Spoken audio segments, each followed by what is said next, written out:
pengujian ya regresi berganda, gitu ya. Regresi berganda itu dalam mata kuliah metodologi sudah dijelaskan ya, bahwasanya apabila menggunakan variabel independennya lebih dari satu, gitu ya, maka dikatakan dengan uji regresi berganda, gitu ya. Tetapi apabila variabel independennya hanya satu, gitu kan, maka dikatakan uji regresi sederhana, ya kan. Nah sekarang kita coba pengujiannya regresi berganda ini dengan SPSS ya. Udah bisa ya semuanya SPSS? Udah bisa? Belum pernah? Gimana? Belum, Pak. Belum pernah ya? Baik. Nah, kalau belum pernah kita uji ya. Nah, jadi ini data udah ditabulasi gitu ya. Misalkan kalian udah mentabulasi data Eropa gitu kan, yang saya tugaskan kemarin. Carilah nilai X1-nya, carilah nilai X2-nya, cari nilai X3-nya, cari nilai X4-nya, cari nilai Z-nya ya. Kalau berdasarkan mata kuliah metodologi penelitian itu udah dijelaskan ya, apa itu Z, apa itu X, apa itu Y kan. Sudah saya jelaskan. Nah, sekarang mau diuji dengan regresi berganda dengan alatnya. Alatnya berupa SPSS gitu ya. Nah, jadi di sini SPSS memang udah ketinggalan ya. Jadi kalau mahasiswa mau menguji sekarang pakai aja Stata gitu kan, pakai aja eViews ya, coba gitu ya. Nah, tapi kalau kita regresi nggak apa-apa, kita ulang kembali ya.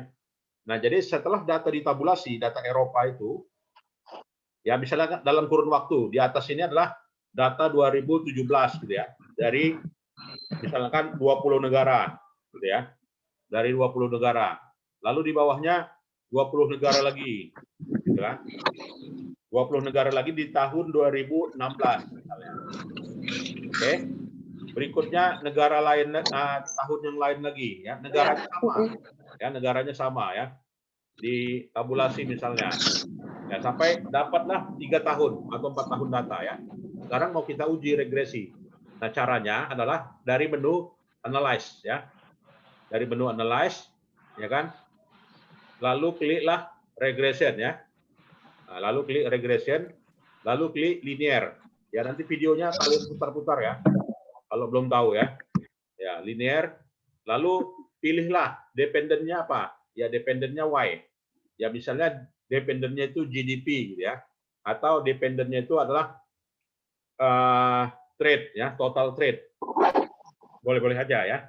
Lalu di sini pengujiannya regresi berganda ya. X1, X2, X3, X4. Ya, masukkan ya. Termasuk di dalamnya Z. Z itu adalah X juga sebenarnya ya. Nah, jadi masukkan. Lalu diuji statistik ya. Lalu pilihlah R square ya untuk menghasilkan nilai R square ya.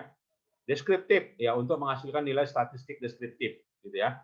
Kemudian juga collinearity ya tujuannya adalah untuk multikolinialitas ya, pengujian multikolinialitas. Kalau kita klik part and partial correlation itu nanti untuk uji korelasi nggak perlu ya. Ya, kemudian uji Durbin. Ya, uji Durbin adalah uji autokorelasi gitu ya. Case wise diagnosis, ya boleh aja kita klik ya. Setelah itu continue. Ya. Setelah itu pilih plot. Ya, plot untuk apa? Uji heteroskedastisitas ya. Z pred-nya masukkan di Y, S resid-nya masukkan di X ya. Ya, setelah itu pilihlah histogram ya. Kalau mau kita hasilkan uji heteroskedasitasnya dengan uji histogram ya. Dan juga normal probability plot ya. Tujuannya untuk uji misalnya Kolmogorov-Smirnov gitu ya. Jadi nanti uji Kolmogorovnya bisa kita hasilkan dari normal probability plot ya. Setelah itu continue. Oke. Ya, setelah itu save. Ya, setelah itu pilih unstandardized revenue. Ya, unstandardized residual ya. Tujuannya apa? Ya kalau misalkan kalau kita melakukan yang namanya uji hetero metode lain ya, misalnya uji heteroskedasitas dengan metode pendekatan statistik yang lainnya gitu ya. Lalu continue. Oke, lalu continue. Oke.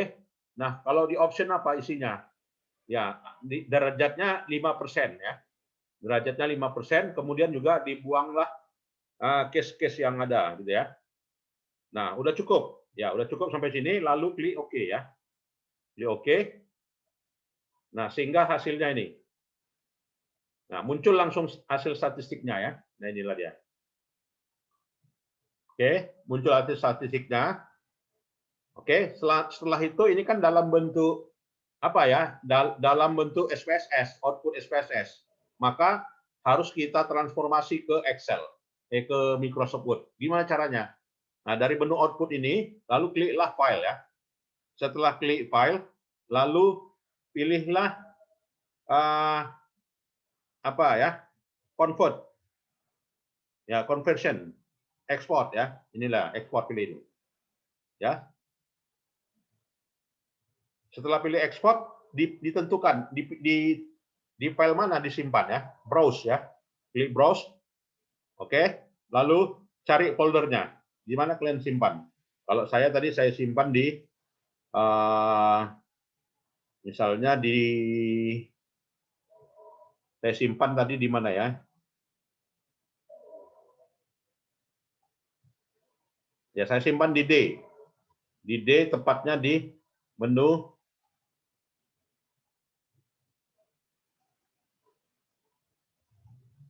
Ya, misalnya saya simpan di menu S1 statistik. Nah, ini. Oke.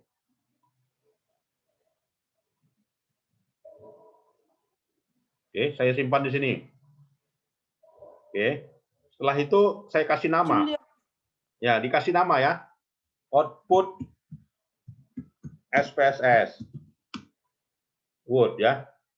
Word version. Oke ya. Setelah itu save. Ya, setelah save ini muncul kan di layar kan?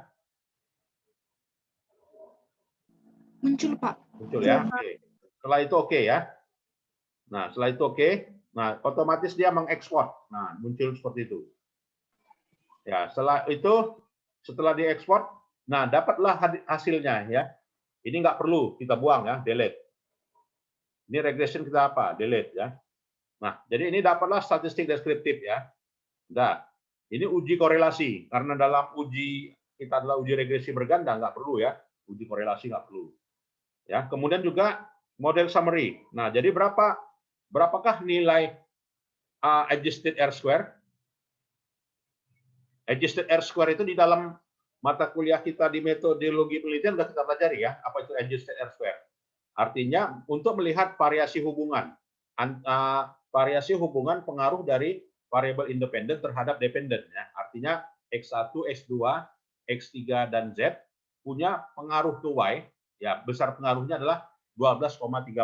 Artinya model itu dijelaskan dari variabel independen yang ada hanya 12,3% ya, sementara lainnya tidak apa ya, berarti sisanya berapa? 87,7% tidak dapat dijelaskan ya. Nah itu. Nah kemudian juga nilai Durbinnya 1,489. Nah jadi kalau dia ringnya 1,489 itu nanti bebas auto korelasi ya. Ya kemudian juga uji F. Ini ya uji F, uji secara simultan. Nah, jadi uji F-nya menunjukkan 0,028. Ya, artinya apa? Di bawah 5% atau di atas 5% ini? Silakan jawab. Di atas 5% atau di bawah 5%? Maaf, Pak, tapi layarnya nggak kelihatan, Pak. Tidak kelihatan ya. Masih variabel. Wah, ini saya tengokkan. Nah, ini kelihatan ya. Ya, terlihat ya. Nah, jadi dia 0,028. Nah, 0,028 ini di bawah 5% atau di atas? Silakan.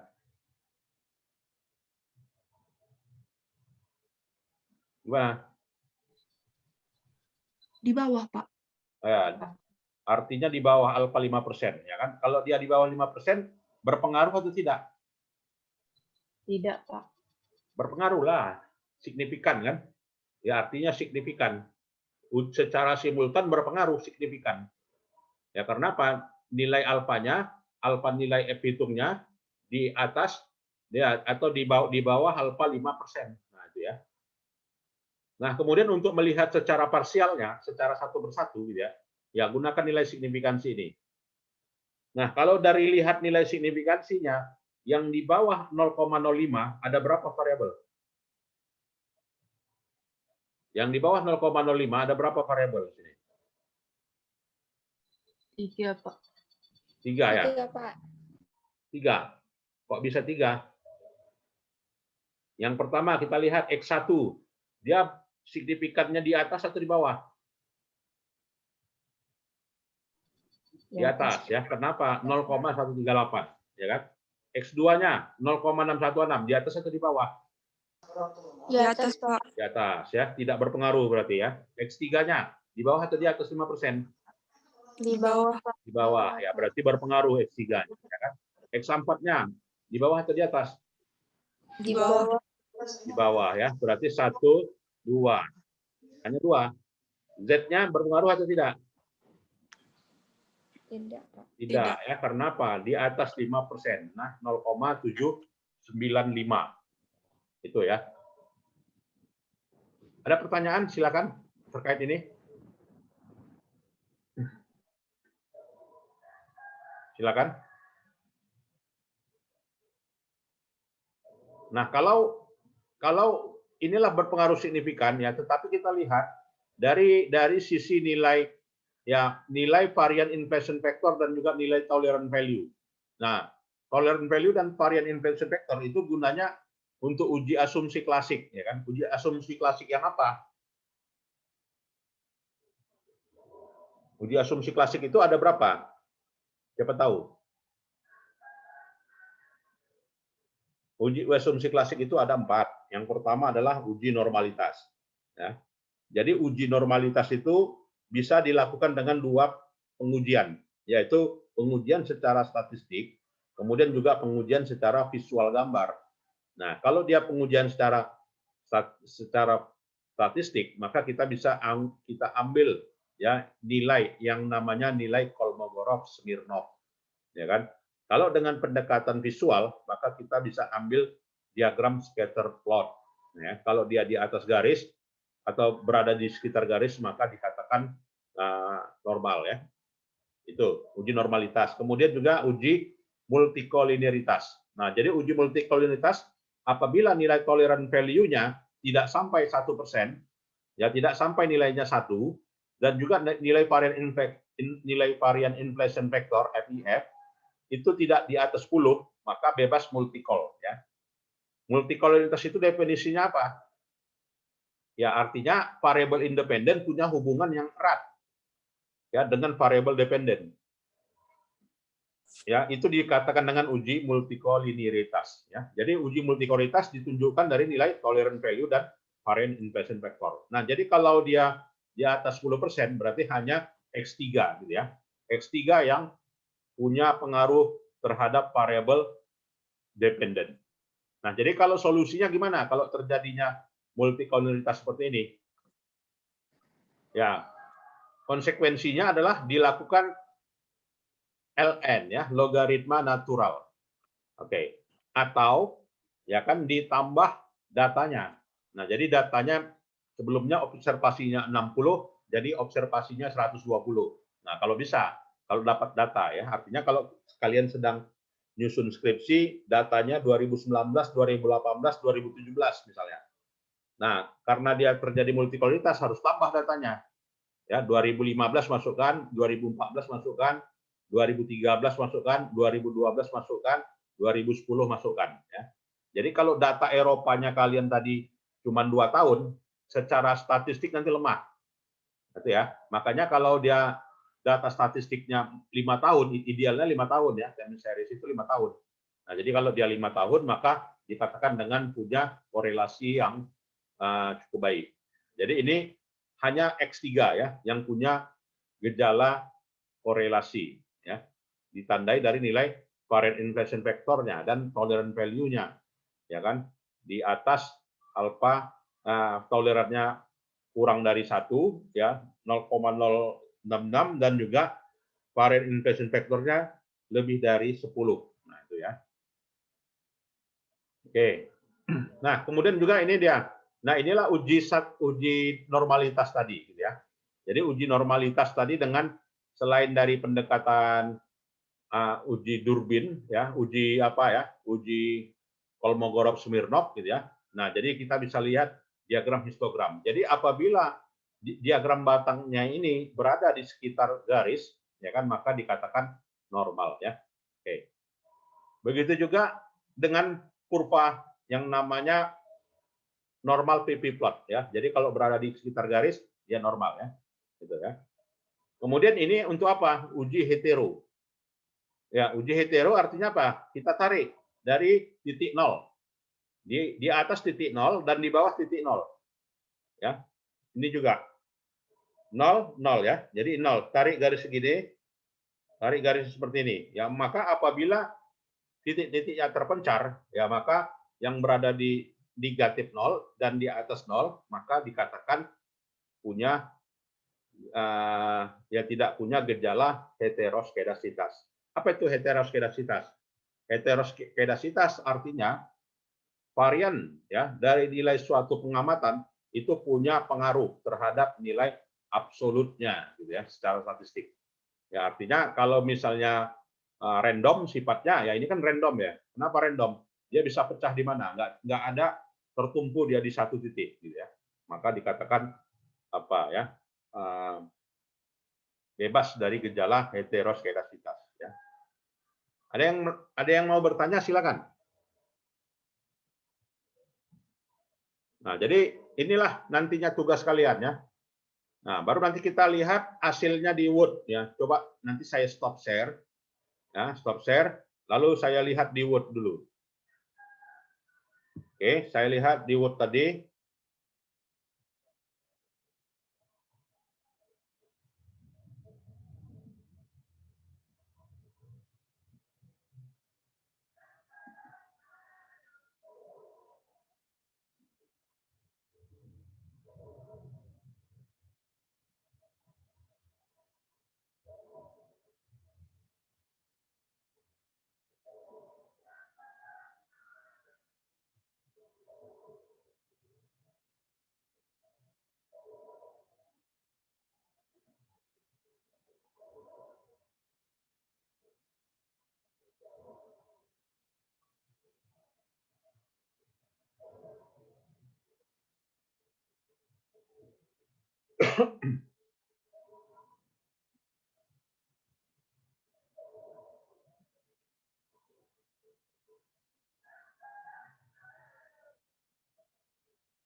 Oke ya, jadi terlihat ya, ini dia ya. Nah, jadi untuk yang Word tadi gitu ya, berupa ini tersaji. Nah, ini datanya dihapus ya, tidak perlu ya. Nah, jadi itu, inilah yang harus kalian lampirkan pada dokumen skripsinya ya. Nampak kan? Terlihat? Nggak terlihat? Regression ini ya, terlihat? Belum, Pak. Belum. Pak.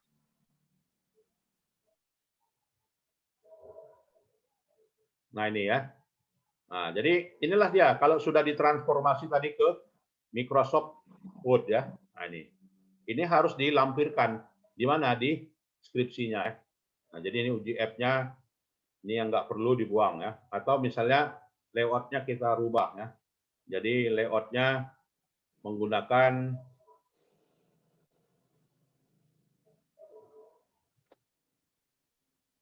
Oke.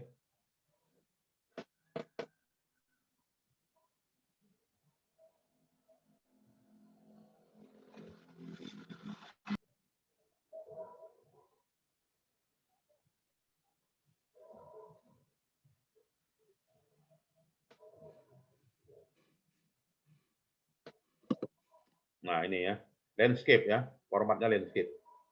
Nah, jadi inilah hasilnya dengan Microsoft Word ya, sudah ditransfer ke Microsoft Word.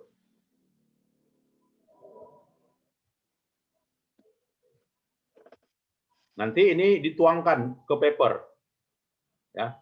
Jadi diterjemahkanlah ke paper. Jadi di copy nanti satu persatu ya. Di copy gitu ya, paste.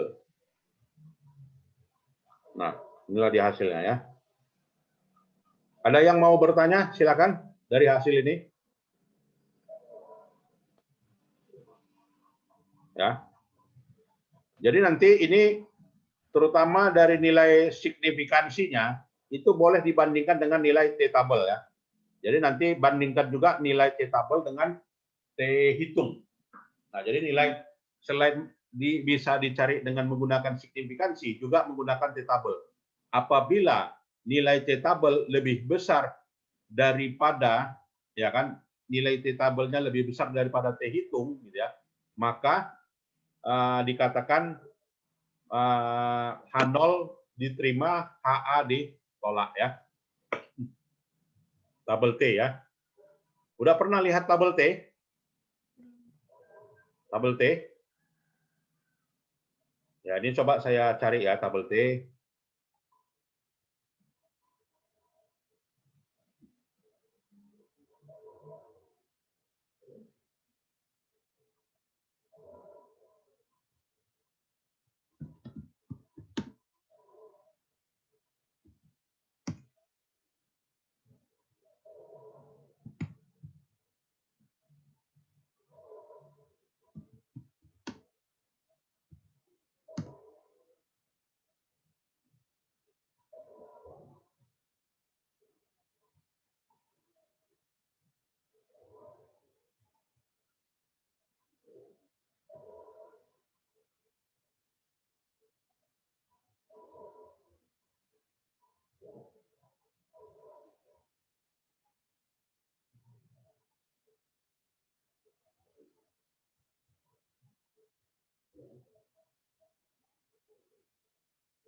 Gimana kira-kira? Bisa paham? Memang untuk pahamnya harus pakai statistik ya. Artinya kita harus buat paper.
Oke, silakan kalau ada yang mau diskusi dari output statistiknya. Silakan.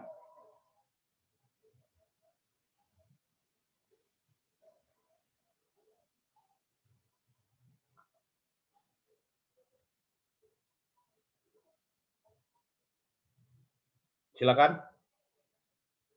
Oke ya. Jadi saya tunggu apanya ya?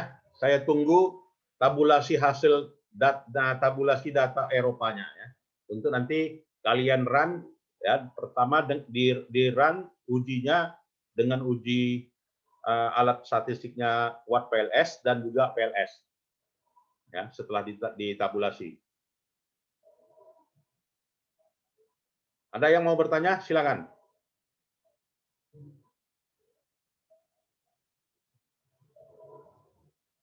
Silakan.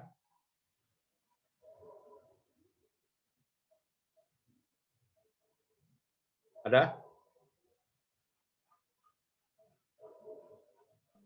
Tidak, Pak. Tidak ya? Cukup jelas ya? Jelas, Pak. Nah, jelas ya. Artinya nggak susah kok regresi ini. Tinggal tabulasi, tinggal run ya. Lalu nanti interpretasi. Dan nantinya saya tunggu data tabulasi data kalian ya. Datanya harus berbeda-beda ya. X1, X2-nya masing-masing jangan ada yang sama. Supaya bisa menghasilkan regresi yang berbeda ya. Baiklah, kalau tidak ada saya kira itu sajalah ya pertemuan kita hari ini. Ya kan? Nggak usah lama-lama kita ya, karena saya pun ada workshop lagi gitu. Ya. Baiklah, terima kasih. Selamat pagi semuanya. Ya, salam sejahtera. Ya, sehat-sehat semuanya ya. Selamat pagi, Selamat Pak. Pagi, Pak. Selamat pagi, Pak. Pagi, Pak. Ya. Pak.